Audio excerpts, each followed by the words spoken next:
Today on The Public Interest, we're talking with John Payne about Amendment 2 and medical marijuana in Missouri.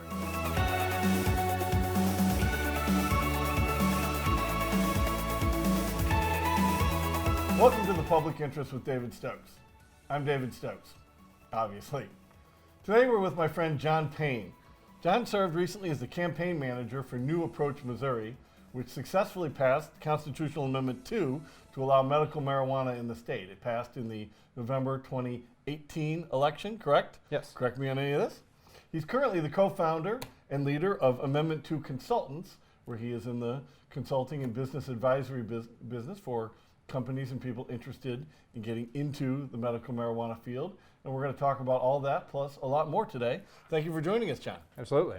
Good to be Now, regular viewers will note that this is the first time we're having cocktails instead of beer or wine. I actually, unlike the prior times on the show where we didn't have beer but drank wine because I didn't have any beer, today our guest has an allergy to beer, so he requested cocktails instead of beer.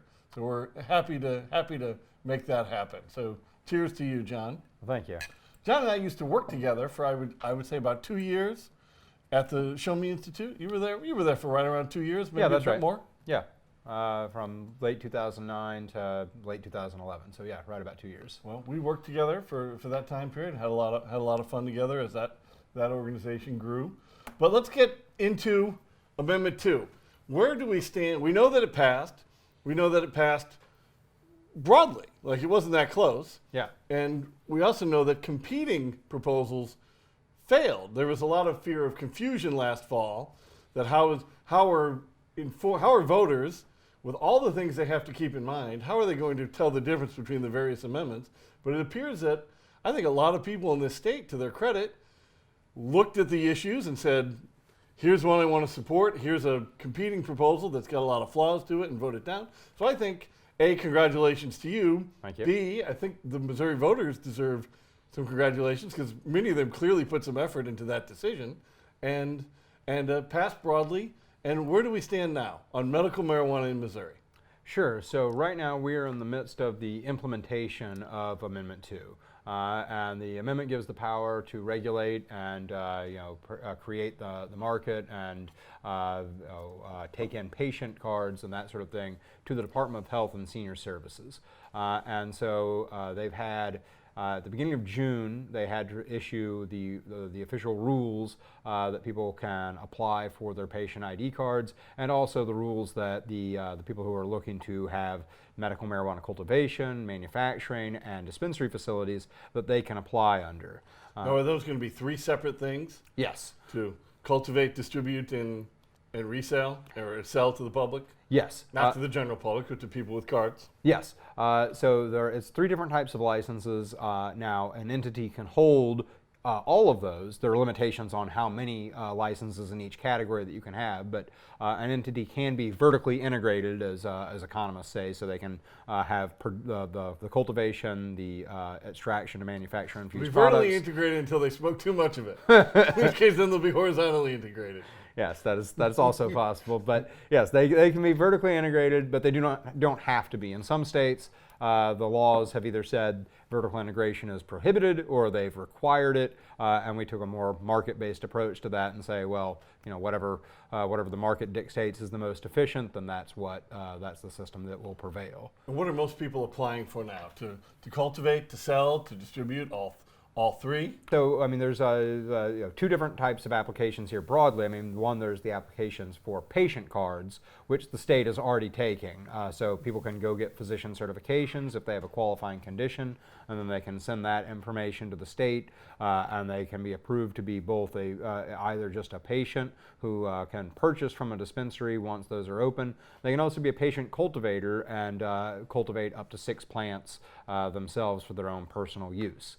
But then on the... Now, I love that, by the way. There's one part of this that I think is great. It's that it's a sick person who doesn't want to get beyond a certain... who just wants to cultivate a little in their own house, own yard, to take care of their own, oftentimes very serious illnesses. I think that's an excellent part of the the amendment. And you know, in a lot of ways, it's a fail-safe because in other states, what we've seen sometimes is that the bureaucracy doesn't want to do it, or the politicians try to block it. We have been fortunate that that has not happened here, and I think the Department of Health and Senior Services here has really done an excellent job in internalizing the will of the voters and executing on it. But in those states where that's happened, you know, if you have that option available to patients, well, at the very least, they still have that access, even if there are no dispensaries open. So we wanted to make sure to have that option available to them. Now, with regards to the three different types of industry licenses, so the toughest competition is certainly for the cultivation facilities. We can go, and the Department of Health and Senior Services puts up on their website the information about who has pre-filed their application fees. No one can actually file the applications themselves until August 3rd, but the fees can be paid in advance, and you can see what type of fees have been filed. And for 60 cultivation licenses, there have already been about 180 application fees filed. And then for infused products, there's, I believe, 86 licenses available, and I think that they just exceeded 86 pre-filed application fees. And then dispensaries, That would be like brownies, other types of... Right. Okay. So it can range from anywhere from anything basically that takes a chemical change from the flower itself. So if you get flower from the cultivator and you extract oil out of it to turn into a tincture or to put into a brownie or some other sort of edible, all that falls under infused products manufacturing. And then finally, there are the dispensaries, which there's a geographic distribution required by the amendment that has to be 24 licenses at least available in each of the congressional districts. And so, as you might imagine, there's a real variance in how much competition there is depending on which congressional district we're talking about. Congressional districts 1, 2, and 5, which is St. Louis City and County primarily in 1 and 2, a little bit of St. Charles and Jefferson County, and then 5, which is almost exclusively Jackson County and the population of it. Those are by far and away the most competitive districts. And then districts 6 and 8, which are the least densely populated. I think 6 still doesn't have the minimum number of application fees filed in it yet. Now, I expect that all of those numbers are going to go up across the board, but I think the ratios are going to stay roughly the same. Now, I can't imagine there to be any rule that if you live in one part of the state, you can't drive to another part of the state to buy something if you have the card. Yeah, absolutely. A patient can purchase from any of the dispensaries across the state. But what we wanted to do is we wanted to make sure that there weren't, if you just say, oh, there's 192 dispensaries available statewide, which would be the aggregate number, then what happens if 160 of them end up in St. Louis and Kansas City and nowhere else? And that we wanted to make sure there was access for people all across the state, and so use the congressional districts as kind of a way to spread that out based on roughly on population. Okay. So how is the average Missourian taking to this? Do you think as it goes forward, this is something that's going to be accepted in Missouri? I'm thinking back on a couple 60-minute stories where, like when California first passed this a fairly long time ago now, 15 years ago? Oh no, 20? 23 years ago now. Okay, I remember 60 Minutes did stories about it, and then 5 or 6 years later, 60 Minutes was doing stories saying it didn't work as intended, and many of the people of California, obviously not enough of them to overturn it, but they didn't. So how do you think that Missourians are going to take to it, and do you think it will become, what safeguards do you have in there that it doesn't just become the type of thing that anybody can go to a doctor with anything at all and get the permission to participate in it? And what I mean by that is, I'm not opposed to legalized marijuana, but if we're gonna, I don't think we should use this as a backdoor to drug legalization. If we should have legalized marijuana in Missouri, we should have that debate and take that vote, whether by elected officials or voters or whatever, and make that change.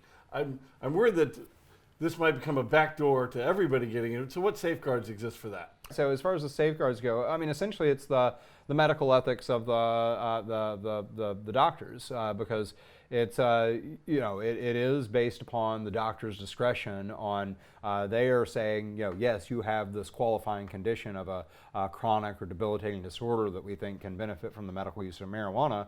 And we did leave that pretty broad that, we didn't want to say, well, you can't name every disorder that could possibly benefit from this. It's not, and there are disorders that, get named and are discovered every day. So, I and so, that. we did want to leave it to the discretion of the doctor, but certainly if a doctor isn't, reviewing the medical records, is just falsifying information for somebody that has no condition, they are committing a crime. They are still, and so that would be the just like any sort of prescription drug. If someone can get a prescription for opioids, but if the doctor is justifying that with false medical records, well, they've committed a crime. And the way to investigate that would just be the traditional criminal. Somebody makes a report. Police investigate, considers there's something to justify a warrant or justify an investigation, and then. So pretty traditional way, the same way. I think the comparison of illegal prescription drugs is probably the apt one. Yeah. Either the Department of Health or the regulatory agency or or law enforcement can investigate that and determine if that is factually the case. And if it is, yeah, absolutely, they can lose their medical license and they could be charged criminally. How many states so far have gone beyond medical marijuana?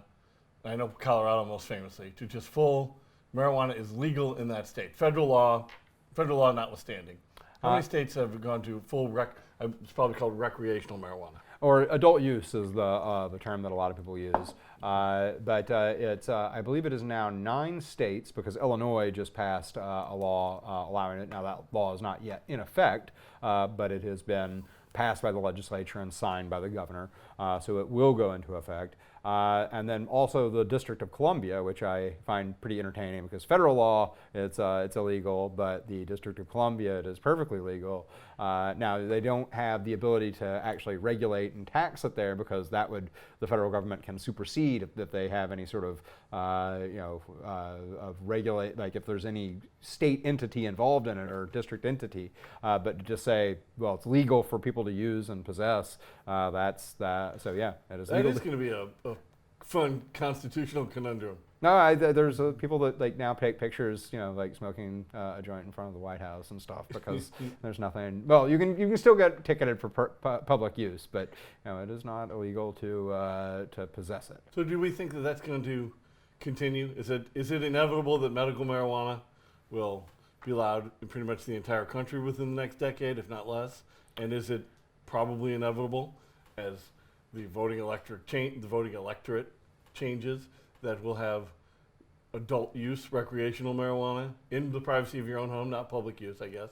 Is that going to come to the rest of this country? I think medical marijuana is probably inevitable nationwide. The public support for it is so broad, and I think you would have at least a fighting chance to pass a medical marijuana proposal in even the most conservative states in the union if it were up to a vote of the people. Now, sometimes there are states that don't allow for that you have to go through the legislature, and that could be a more difficult process. But there's no question that the public support for that issue is past the tipping point.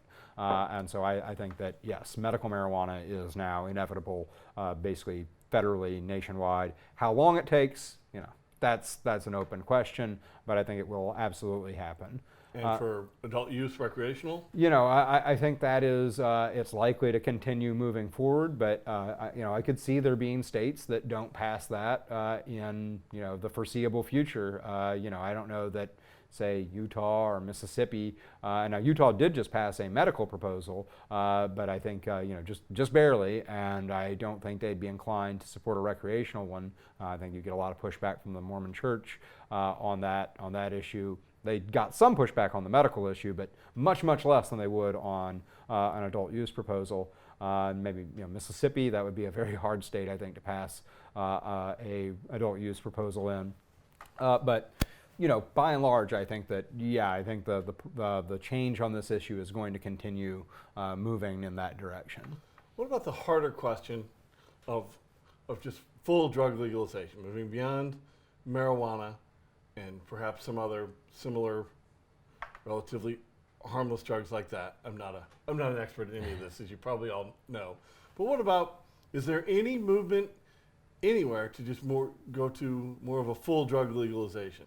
I don't think there's much of a broad movement anywhere to move to, kind of a legalization of all drugs in the sense of what we're seeing with marijuana, or along the lines of an alcohol model, because that's sort of the model that marijuana in adult use states is looking like, is a lot more like alcohol. And I don't think that there's a whole lot of support, even among people who really want to reform drug laws, to say do that with cocaine or heroin. But that said, there is a lot of support for reforming the laws around all drugs in some capacity.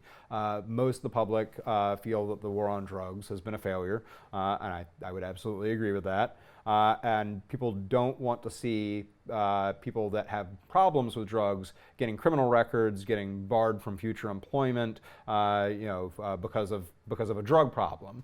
They want to see those people get help. They want to see that treated more as a medical issue than as a criminal justice one.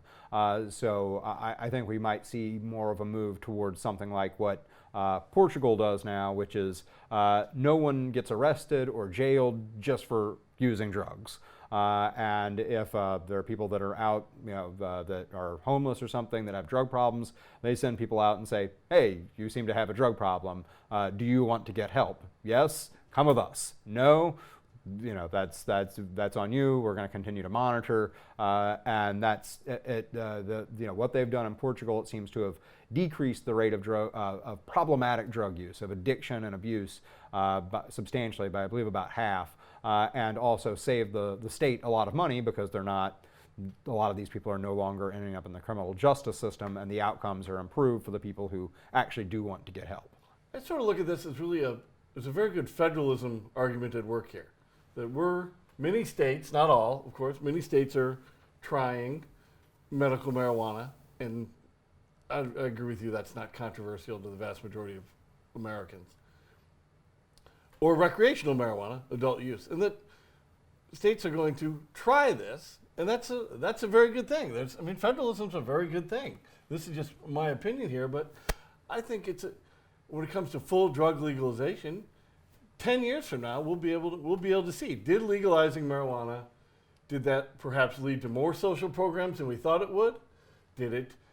Are the upsides of it far better than we thought it would? Or did it work out mostly as a lot of people thought, which is a lot of people do it in the privacy of their own homes, not bother anybody, and they should be allowed to do so. But there is the risk, nobody can see the future, that somehow addiction, this perhaps scaremongering tactics that we saw in old childhood videos of marijuana, smoking one joint and then leading you right into a vast cocaine addiction a week later. I don't think anybody expects that, but there is certainly the risk that the social downsides will be larger than expected. And that is the type of thing that then, if we have the question in a decade or more as to whether other drugs should be legalized, we can consider this experience. I think it's a very good thing. And I certainly support taking the time before any states try to rush ahead to make other decisions. So let's see how this works out for a few years. Yeah, I think that is likely going to happen. There's going to be, now I do think that we do have, particularly on medical marijuana, enough evidence to really kind of know how that is working out in a lot of the states that have tried that, and that the evidence seems to be, by and large, very positive. That it's no real increase in problematic use, use by minors or by people that are causing more car wrecks or traffic fatalities, and a pretty substantial decline in opioid overdose deaths in states that have had medical marijuana programs the longest, which seems to suggest that people are using medical marijuana as a substitute for opioids, and able to get themselves off of that and not have the potential problems. You cannot fatally overdose on marijuana. You can overdose on marijuana, and like you said, you basically just end up horizontal. But opioids, you can fatally overdose. And so if you can replace opioids with cannabis to the maximum extent possible for pain control, it's definitely a net public health benefit. Excellent. And I was to that question of increased driving under the influence of marijuana or other drugs. I guess I just look at that like we don't. When cocktails sort of took a reemergence in the popularity of young people about 15 years ago, and beer, we didn't worry if you drive under the influence, then you should be punished for driving under the influence. And if more people are driving under the influence of marijuana, then increase the penalties for driving under the influence of marijuana. I don't think like that is an act. That is a choice. And it's a very act. And it's a very separable act Right. from, if someone wants to consume marijuana as a patient or even as an adult in the privacy of their own homes, and sit there and be at their home and do whatever they want there. Why does that affect anyone else at all? And it shouldn't. Now, again, if you go out and you get behind the wheel or you do something else that's negligent to involving other people, then yeah, that is a separable question, and it would be just the same as if you don't sleep for 2 days and try to drive. Well, guess what? You're impaired, and you are putting people's lives in danger there as well. We can increase the penalty, increase the fines, all sorts of things on that. And if you go and knock over a liquor store to get more money to buy more drugs, A, that would be ironic. And B, you can be punished for knocking over the liquor store. So I guess as we sort of wrap up here, when do you think, how long is it scheduled to be? And it sounds like it's all scheduled and going according to schedule. When is the sick people in Missouri who have the card, when are they going to be able to start purchasing or growing fully legally their own cannabis? There are people who are growing as patients already grow right now. Okay. That they have they've received their patient cultivator card, and they are cultivating. Now I don't think they've had enough time to actually have a harvest yet, but there are plants in the ground. Now those will not be for commercial sale or transfer to anyone outside of a patient caregiver relationship. But yeah, that is happening right now. Now the actual commercial facilities, you can expect that they will be licensed by the end of this year. Now, how quickly that someone can actually get the facility built out, ready to go, have a commencement inspection from the state, and then cultivate their first crop. I think we're looking at a minimum of spring of next year for someone to actually walk into a dispensary and make a purchase. But spring or summer of 2020, I think, is likely when we'll have actual product available for patients in dispensaries. Now, are nursing homes allowed to grow their own stuff on site to give to their residents alone? Yeah, so yes. You've thought of this before. Yeah, I have. In fact, you're not really the first person to ask me this. My mom actually asked me about this because I have a 102-year-old grandmother who recently had to be moved into a nursing home, which it's impressive that someone at 102 had managed to live independently that long. But anyway, she was just curious about what the policies were in a nursing home, and so it would be up to the nursing home, but the amendment certainly allows for that. And let's say that the person who works at the nursing home was assigned as the caregiver for one of the residents of a nursing home. They could cultivate on behalf of that patient. It has to be in an enclosed, locked facility that only the patient and/or caregiver has access to. But it could be on the grounds of the nursing home, provided. Now, if it's a state nursing home or receives federal funds, that could complicate this. But per the amendment, per DHSS rules on medical marijuana, nothing prohibits it from happening at a nursing home per se. That is fascinating and good. I mean, I think there'll be a lot of people in nursing homes with illnesses that will benefit from this. And I love how you made it as market friendly as possible in getting this whole plan passed and all of that there. So what's your guess? I'm not holding you to this at all. Making the assumption that the medical marijuana change will go well for the state. I think a safe assumption. How long till Missouri has adult use recreational marijuana? And I want to stress, I'm not holding you to this. So, the question of whether it will pass is something that's up to the voters, of course. Well, could it be done by the legislature? I mean, yeah, it could. There's nothing that prohibits that. I don't see that as likely in the next in the foreseeable future. You know, I mean, that's again, none of us know exactly how this will transpire, but I think it'll be through another initiative, and I would say that probably no more than 4 years we'll see a vote on that. But again, I don't know. I haven't. Don't have direct knowledge of exactly where public opinion on that is right now. So it kind of depends on that. So what are you doing now? Take it down to you and Amendment 2 consultants.